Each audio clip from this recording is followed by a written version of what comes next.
السلام عليكم ورحمة الله تعالى وبركاته الإخوان والأخوات، كنتمنى تكونوا بخير وعلى خير، ومرحبا بكم فيديو جديد من قناة رحموني ديجيتال. هذا الفيديو إن شاء الله غادي يكون مخصص للناس اللي باغا تخدم في الإي كوميرس، ولكن المشكل ما عرفاش شنو غتباع، واش غتباع الأفلييت أولا غتباع الدروب شيبينغ أولا COD أي كاش أون ديليفري. دونك اليوم إن شاء الله غادي نحط لكم كلشي على الطاولة، ثلاثة طرق غادي نحطهم على الطاولة، وغادي نقربكم كيفاش ولا نوريكم كيفاش كيخدموا. اوكي، فتبعوا معايا حتى الاخير وغادي تديو الفكره ان شاء الله. اول حاجه اللي غنبداو بها ولا اول طريقه هي الافيليت. شنو هي الافيليت؟ الافيليت واحد النظام في الاو كوميرس بحال السمسار. اوكي، يعني انك كتكون انت بحال السمسار الكتروني، اي انك انت كتبيع المنتج لواحد الناس اخرين وانت كتاخذ عليه العموله ديالك. فهمت؟ مثلا كتبيع واحد المنتج ب5 دراهم وانت كدير 20 درهم ديالك، هذه كتسمى الافيليت. طريقه العمل، كيفاش كتتم طريقه العمل؟ هنا طريقه العمل كتكون عن طريق الروابط اللي كتعطيها لك الشركات او الموردين اللي كتخدم معهم. كتشبر انت داك الرابط، اما كتحطو في الستوري ديالك في انستغرام ولا في تيك توك ولا في الفيسبوك، والا كتحطو في المتجر ديالك اذا كان عندك متجر الكتروني، اولا اذا كنتي كتخدم بلوغين كتحطو في المدونه ديالك. واي مبيعات جات عن طريق الرابط ديالك انت كتاخذ عليها عموله وكتخلص عليها. اوكي، ولكن شنو هي المميزات والعيوب ديالها؟ غنعطيك المميزات انك ما كتحتاجش يكون عندك واحد راس المال كبير باش تبدا. ثاني حاجه ما كتحتاجش يكون عندك ستوك باش تبيع. ولكن العيوب هنا كاينه واحد المنافسه اللي هي قويه، خصوصا في السوق الخليجي والاوروبي، وهذا هما الاسواق اللي معروفين بالافيليت في الاي كوميرس. اوكي، العيب الثاني هو انك خصك يكون عندك كرياتيف متقن، اي فيديو اعلاني ولا صوره اعلانيه يكونوا مثير للانتباه ويجذبوا الزبائن اكثر. علاش؟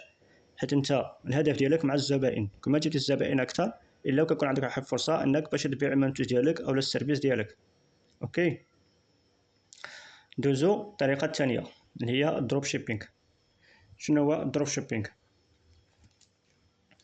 الدروب شيبينغ هو واحد الموديل في التجاره الالكترونيه اللي تقدر تبدا به بلا ما تحتاج تخزن السلعه ولا تشريها قبل ما تبيعها للزبون ديالك. كيفاش خدام الدروب شيبينغ؟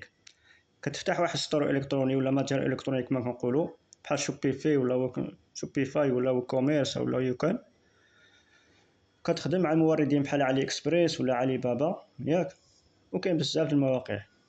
انت كتعرض ديك السلعه ديال الموردين كتعرضها في الستور ديالك، يعني كتحطها في المتجر الالكتروني ديالك بشي ثمن زايد على الثمن اللي كيبيع به داك علي اكسبريس ولا علي بابا، اي بالثمن الزايد اللي كيبيع المورد. اوكي، بحال مثلا المورد كتبيع منتج ب 20 درهم، انت غتحطو في السطور ديالك ب 50 درهم.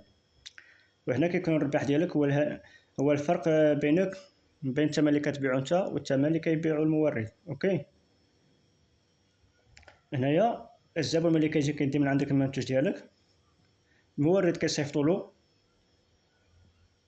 لكن انت كتخلص مثلا في ديك السيرفيس. اوكي، مثلا انت عندك ب 50 درهم، انت كتبيعو ب 50 درهم، كتعطي 20 درهم للمورد اللي كيبيعو 20 درهم، وكتبقى الارباح ديالك 30 درهم. اوكي، المميزات ديالها انك ما كتحتاجش كذلك يكون عندك واحد ستوك ولا شي خزن باش تبيع، وكذلك براس المال اللي هو بسيط تقدر تبدا، ولكن ديما كاينه المنافسه. اوكي، وكذلك في العيوب كاينه الجوده والتوصيل ما كيكونوش تحت السيطره ديالك. اوكي، يعني يقدر الزبون يتعطل عليه السيرفيس، و تقدر المنتج ما يكونش مزيان، فهمتي، ويرجع. اوكي، هذه انت ما يمكنلكش تتحكم فيها. والربح كذلك يكون قليل. هنا خصك تبيع واحد الكميه كبيره باش تربح اكثر. اوكي، هذه هي الطريقه الثانيه. ندوزو الطريقه الثالثه اللي هي COD، اي الكاش اون ديليفري او الدفع عند الاستلام. هذا النظام هذا علاش كيعتمد على انك انت كتبيع واحد المنتج لواحد الكليان، ولكن الكليان ما كيخلص حتى كيوصل المنتج ليدو. اوكي، عاد كيخلصوا. يعني انك كتحط المنتوج في الستور ديالك، كيجي كليان كيشري داك المنتوج، انت كتصيفطو مع شركه التوصيل، شركه التوصيل كتوصلو له كيخلصها، من بعد شركه التوصيل كتصيفط لك فلوسك. اوكي. المميزات ديالو انني الزبون كيتيق، يعني حطيتو في المنتوج غادي يخلص.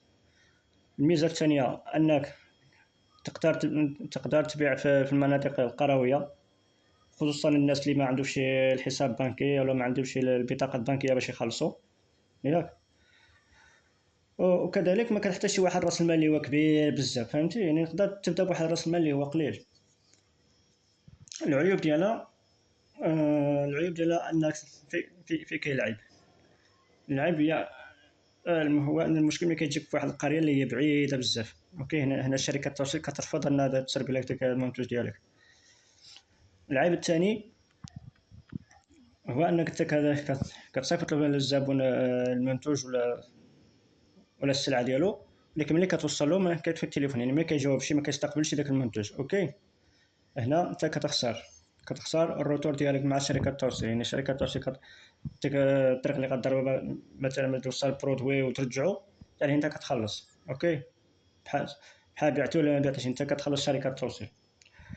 كذلك يقدر يوقع الكسور المنتوج، يعني المنتوج يمشي ويجي ودي، يقدر يوقع من الكسور، يقدر يخسر، يقدر يتهرس.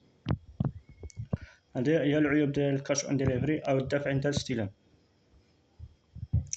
دوك الاخوان هادو هما ثلاثه طرق كانوا عندنا باش نربحوا بالتجاره الالكترونيه. اذا وصلتني هنا دير اشتراك باش يوصلك اي جديد ان شاء الله. استفسار خلي لي في كومونت وانا غادي نجاوبكم. بغيت نهضر لكم على شي موضوع، على نوجد لكم شي درس على شي حاجه من اختياركم، فمرحبا بكم، فما عليك غير تخلي كومونتير وانا غادي نقلب ان شاء الله. هذا ما كان، والسلام عليكم ورحمه الله.